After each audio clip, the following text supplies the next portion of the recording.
Cyril Ramaphosa's decision to get rid of State Security Agency as a ministry and move the intelligence responsibilities into the presidency has been met with mixed reaction.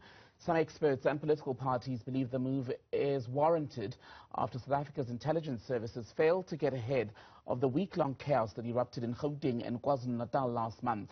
Ronnie Kasrils was Intelligence Minister in the Thabo Mbeki administration and joins us now live to talk about whether Ramaphosa's announcement is cause for concern. Mr. Kasrils, grateful for your time. Thank you for being on Newsfeed PM. Should people be as alarmed as some are about what they're calling an over-centralization of authority by the President on intelligence services? No, not at all. The step that is taken is necessary, and actually it's in keeping with the so-called best practice or general practice internationally. Those who are criticizing the move need to look at the international situation. There are very few countries in the world, Iran I can count, Israel perhaps, where you have an intelligence minister who is in charge of intelligence and then reports to a president. Countries all over the world, actually, in general and universally, have a president with that control and the receipt of information timelessly within the presidency. They ill-advise those who are critical of the president's decision. He's bringing the country into the mainstream of practice internationally with this move, and it's more efficient. It means that the full control over intelligence, director generals in the intelligence agencies, is with the president, but most important of all, that the information flow, the forewarning, which is what intelligence is all about, gets through to the president quickly and on time. We've seen in relation to the mayhem that has occurred, the chaos that occurred in the second week of July, that the president wasn't forewarned, that the information went into the security cluster, and all the problems therein, between ministers bickering, saying they didn't receive the information, contradicting each other, and nothing got through to the president. People are alarmed at what happened, and the president is in charge of security for our country. And if he had received that information in time, then clearly he would have put the country on top of the issue. He would have ensured that the police, particularly, and they didn't come to the party, they were nowhere to be seen for many days, had been mobilized and were ready to deal with all eventualities. So this is a right move. I totally support the process, and I salute the president for taking this decision at long last. There are those who say that take the same situation, replace Ramaphosa's name with the name of former President Jacob Zuma, and those such as yourself who are welcoming this decision would be outraged or have a completely different view. What do you say to that? Okay, look, your voice was a bit quiet. I didn't quite hear, so I'm guessing. You can put me right. We can't say what was in President Zuma's mind in relation to this, although his remarks all along have been pretty incendiary, and his supporters' remarks even more extreme. Former President Zuma, now incarcerated because of his own folly, he's to blame for his predicament, has never contradicted what had happened or warned them in advance not to destabilize the situation. Is that what you were asking me? Because I'm not sure. I was asking you about people who in their reactions have said that this decision made by a different president, i.e. former President Zuma, would not have been seen as positive by people such as yourself. Well, I have never seen him in a positive light. I think that the folly that occurred has set the country clearly against those who surround him, who have advised him incorrectly, from legal people to the coterie around him, who clearly have been very involved in the instigation of the mayhem. So this was so expected. You didn't need an intelligence agency to forewarn the country, actually. It was out on social media what was going on with the intelligence, crime intelligence as well. They just ignored it. The president doesn't get involved in social media, so there was no one to alert him to the conspiring and the incendiary statements taking place. I think it's not just myself, but the country at large, at last, after a long, long time, and there's been so much indication of where Jacob Zuma stands in terms of destabilization, because he wants to deal that way to prevent all these criminal cases against him, as is the case with his supporters. And people are seeing this at last, and I think that the Zumaites are on a slippery slope. They can, in fact, still create mayhem, but they don't have the support, and we've seen this. Only 1.5 provinces actually got involved in the mayhem. The rest of the country was quiet. Mr. Kasrils, then, when you look at the arrangement which we're going into now, where intelligence services are based in the presidency, would it be fair to say that the sanctity of that arrangement, the integrity of it, is largely dependent on the incumbent of the day, who is president at that time, as far as protecting it from political interference? Well, it's a very good question. And I don't question those who are concerned. We've had a very poor service from intelligence in this country, in which they have taken sides politically with factions. They've politicized their information, which has generally been very weak. And people have grown to distrust them. So I'm in no way picking a bone with those who are sensitive and saying, well, what's going on? What if you had another Jacob Zuma sitting in the presidency with these powers? So the answer to that is, it's personal and subjective in one sense. We've got to be very sure about the integrity, the honesty, and so on of those who lead, who we elect as president, and to watch for those people who a president chooses to serve from security, intelligence, and so on. But overall, in a constitutional, law-based democracy such as ours, there is the oversight mechanism. Whatever the character of that president, strong or weak, reliable or not, we haven't had sufficient strength of oversight. The judiciary, if you refer that, put them in that equation, yes.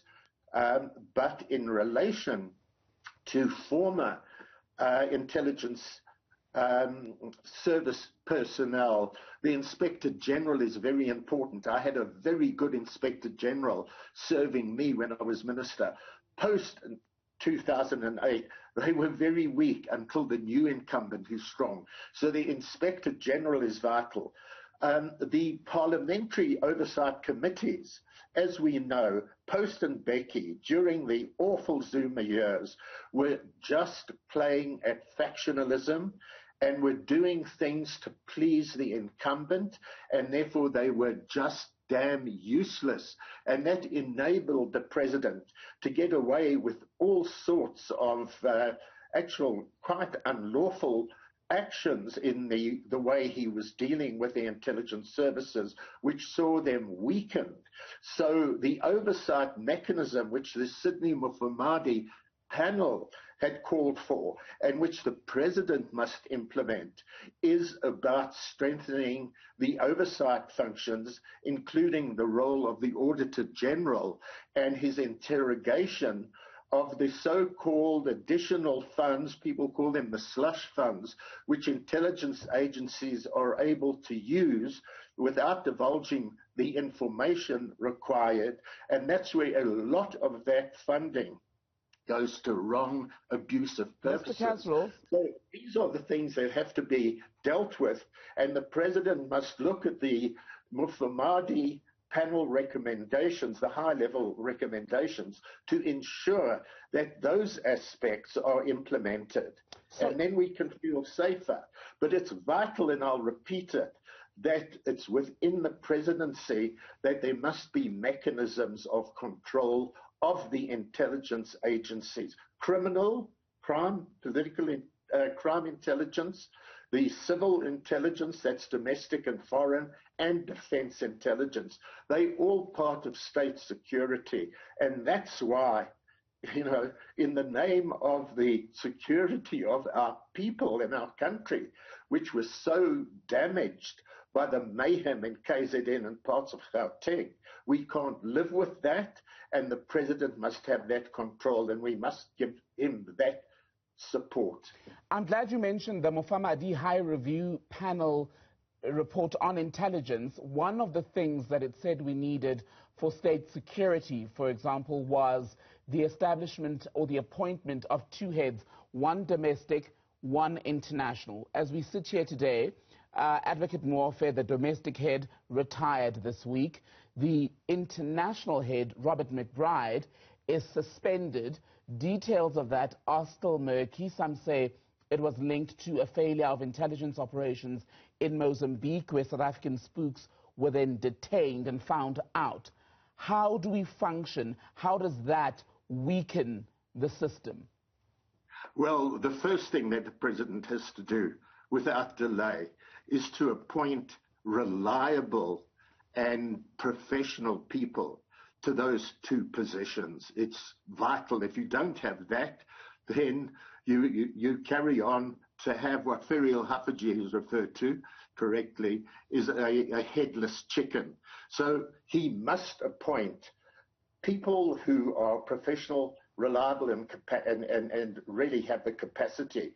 I know very little about the former domestic head who's just retired, as you say, and he was appointed under Ramaphosa's watch. He came from nowhere. It's clear that the man didn't have the capacity, and I think there was a weakness in that appointment.